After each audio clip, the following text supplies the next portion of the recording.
Welcome to the JavaScript tutorial for this word game.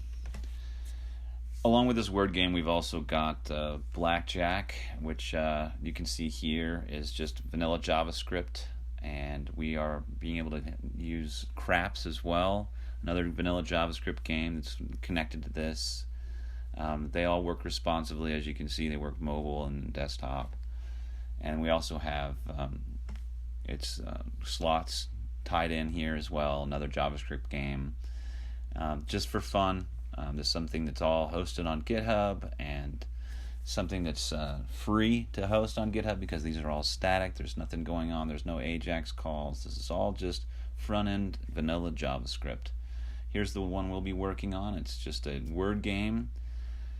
So you basically would guess the word, and you can either gain or lose points based on how close you get to the word, or if you get it all wrong, you can lose points. I think 50 points if you lose. So anyway, the more you miss, the more points you lose. So you can see the list of letters that don't exist in the chosen word will be listed up at the top to the right of the balance. And the cheat thing will basically, you can see the word, but then it will tell you you won't win anything. You'll have no winnings. So it's a rather large game because it's got a dictionary in the background, so you really won't know what's going to be next. It's huge, and you can change that. Let's take a look at the GitHub code view. So this is a snapshot of our app when it's just finished. Up here in the word game code view in the index, this is our viewport for responsive. These are going to be for SEO, and a favorite icon is something I share with my other applications. And you're also going to see some familiar, the alert box that's very familiar with our other games, and the footer is going to be some familiar with all other games, which ties together this footer.js, which is how we share back and forth quite a bit of information between the games, along with the stylings, which are shared here between the other games.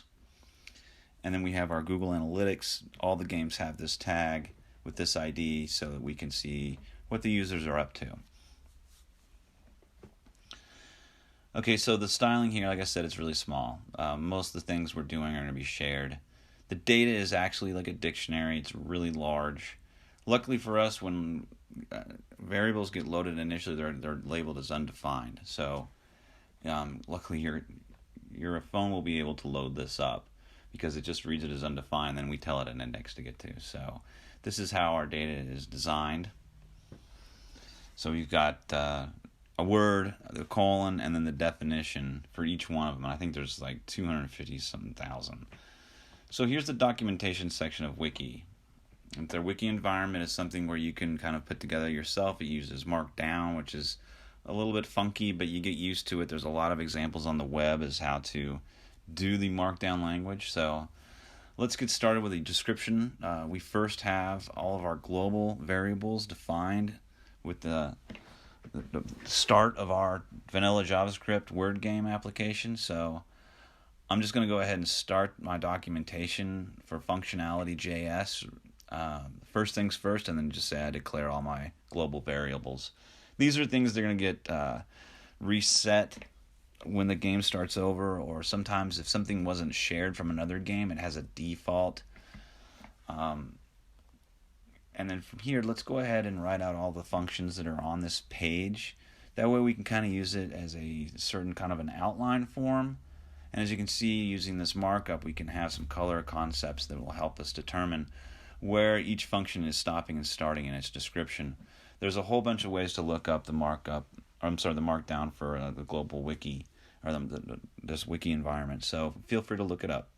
First function, set player money. It's very familiar with all the other games. This is just where, when the players' decisions are made and their balance is calculated, this is kind of how we set the balance.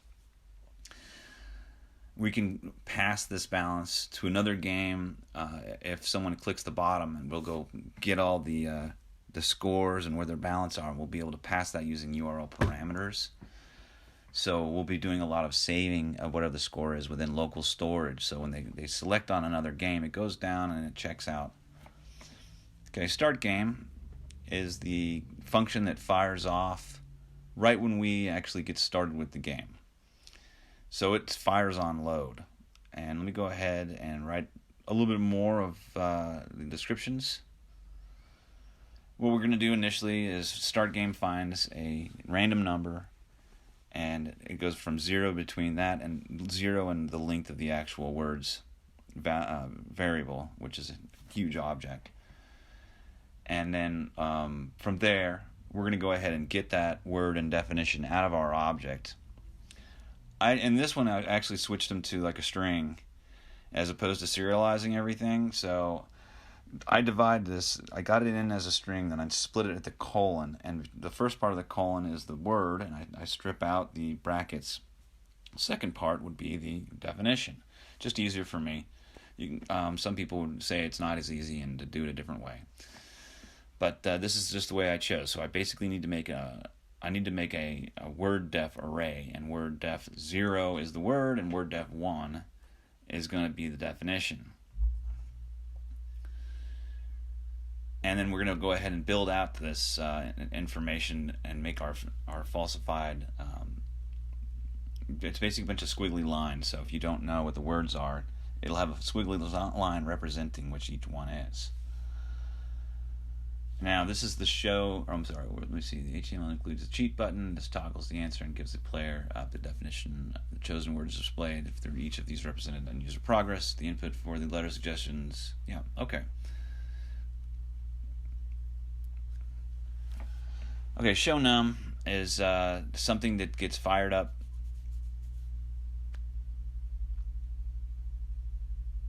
on the user. Would actually have to click the cheat button to see this, and it will show what the word is and then hide the cheat button. And then when you do this, there's a cheat variable that will set this to this person cheated, so it'll be true. And then they don't get any money for their cheat, but they will get to move on.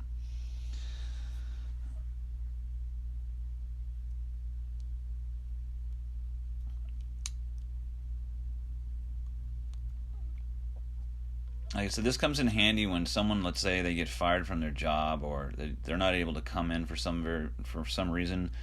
This wiki environment is going to be able to help them kind of tell you how they wrote something, even though they're not there. So if they've been fired or let go, or they left to another job, and you have to go update something they've done, this is going to be the only way that's going to save you. Otherwise, you'll end up writing the same functions that they've already written, not knowing that they already wrote them, and you'll have all sorts of a mess. So verify is our next function. Let's go ahead and get in there and edit so we can explain what verify does.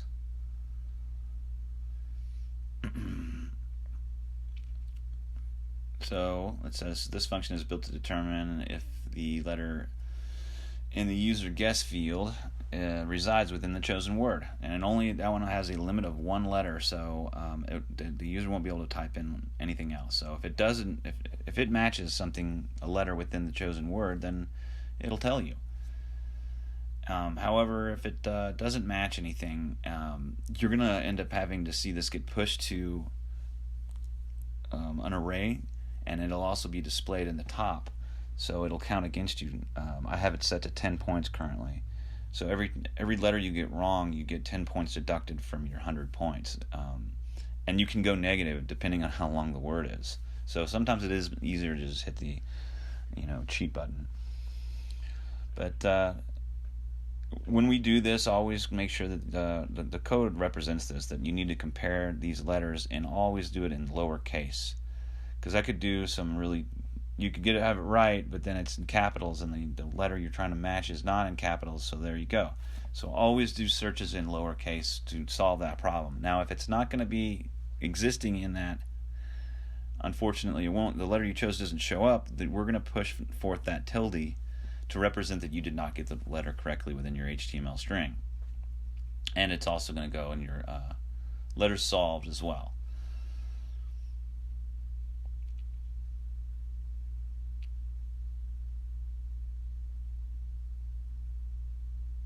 Now, when I typically type things, I do kind of type it in the first person, as if you're going through some kind of journey. In a sense, it's kind of a story. It just makes it easier for the user to kind of put themselves in the position, and you have to be referring to something in particular. So why not make it sound like the user's journey through this game of sorts is kind of the way I present it in my documentation. But at all times, remember that field names, I'm referring to the name attribute and its value. When I identify a field, it's going to be by its name. This is something HTML is going to want you to do all the time. It's going to remember things like that, so just always follow this. Solve is one of our last functions. Now solve, obviously, we're going to see if it actually matches. And we're going to go ahead and go through and count through all the times we failed, so we can deduce points off that 100 points that they could ultimately get. So it's 100 if you don't get any points right, or if you don't miss any letters. For each letter you do, you take 10 points off that 100. And it does a loop first to see, and it starts deducting. And then from there we start basically going through and letting you know, okay, here's your score. You did or didn't cheat. You lost money, you made money, so on and so forth, and then all these things are going to be reset so we can play again at the end. Pretty self-explanatory, not a lot to this.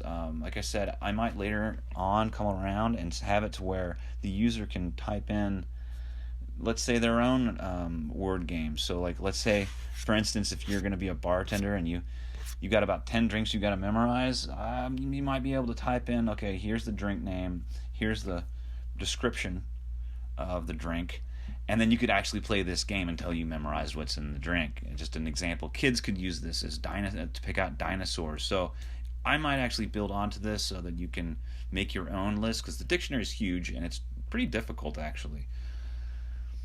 So we'll see what I build in the future. This is just going to get us started.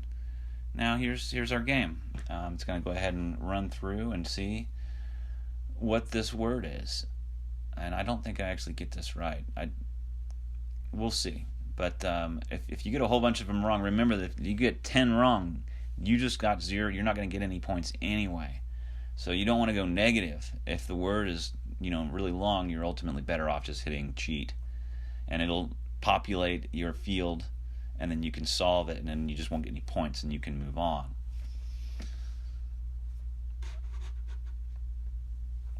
But some letters are easier than others. Sometimes it actually tells you in the definition what the letter is. I mean, it's a dictionary, so it can be fun. But we'll see what I do in the future, and I hope you enjoy this.